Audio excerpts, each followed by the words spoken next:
My dad was a farm worker. He used to work out in the fields. He used to take us out in the field at 2 o'clock in the morning, flipping onions, you know. And one time I approached my dad. I told Dad, "Why are you taking us out there at 2 o'clock in the morning?" He goes, "Son, the sun's out already." And the sun was still down, you know, but my dad believed to work out in the fields, you know. My dad worked so hard to support us. He continued doing that. The only time I liked to work in the fields was my dad. It was payday day. When they was paid us out in the fields, you know, we used to form a line, us, you know, the brothers and sisters, because he used to pay us, you know. And my dad said, "Don't spend your money because the fair's coming." In 1974, 2 weeks before Christmas, in 1974, my dad passed away. It was hard for me, and I thought myself, you know, I thought my dad was going to stay living with us, you know, and grow old with my mom and my dad, you know, both died at the old age. Well, he died, he was 51 years old. And it was hard, you know, and my mom was still working, you know, supporting us. She was getting his benefits, but not that much. And I graduated from junior high, 75. And then after I graduated from junior high, I needed 4 more years of high school.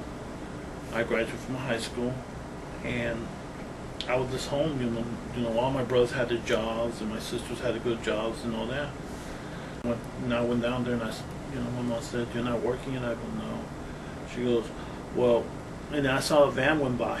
I had you know, initials on the van, and I said, and I looked at the initials, and I go, "Man, I'd like to see where that van goes to." And we knew the family too, and my mom went to go talk to the family and say, "I heard your son's going on this van all the time." She goes, "Yeah, he goes to a program called Bakersfield BRC." And I said, "What?" My mom said, "What kind of program is it?" "It's for like disabled clients, you know. They show them how to work and they make money, you know, earn money." And she goes, "Oh, okay." She told me about it, and then the following week my brother came to pick me up, and I went back home with him. And one day my sister and I said, "I need to have a dream.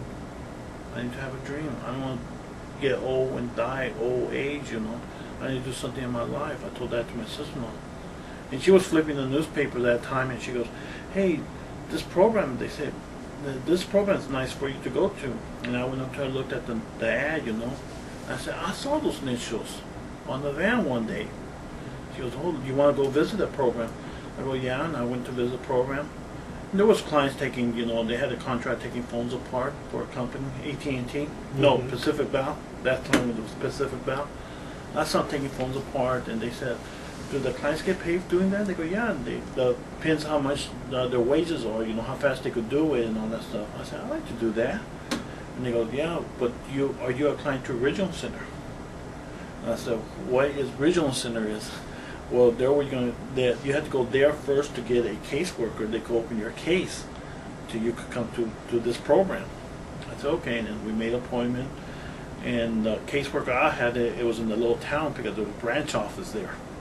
The Original Center, we had like 10 branches, all, you know, around the Bakersfield area and Lamont area and all that, in the lane on Wasco. Well, for me, because I lived in Lamont, my caseworker was in Lamont, and I had to go see him. He goes, "Yeah, I could put you at Bark and all that stuff. You could work there and all that stuff, but you had to take a physical first, Roy, at Kern Regional Center." I said, "Oh, man, what is Kern Regional Center is?" And then I went into they gave me directions to get there. My sister made an appointment, and I walked into I got to the building. I got to the building. I go, "Man, I'd like to come to work here, you know." And she goes, my sister goes, "It's not a program, Roy. This is where you're going to get your caseworker at." And I go, "Okay." And they give me the physical and all this stuff. And I had my dreams to work there at the Regional Center.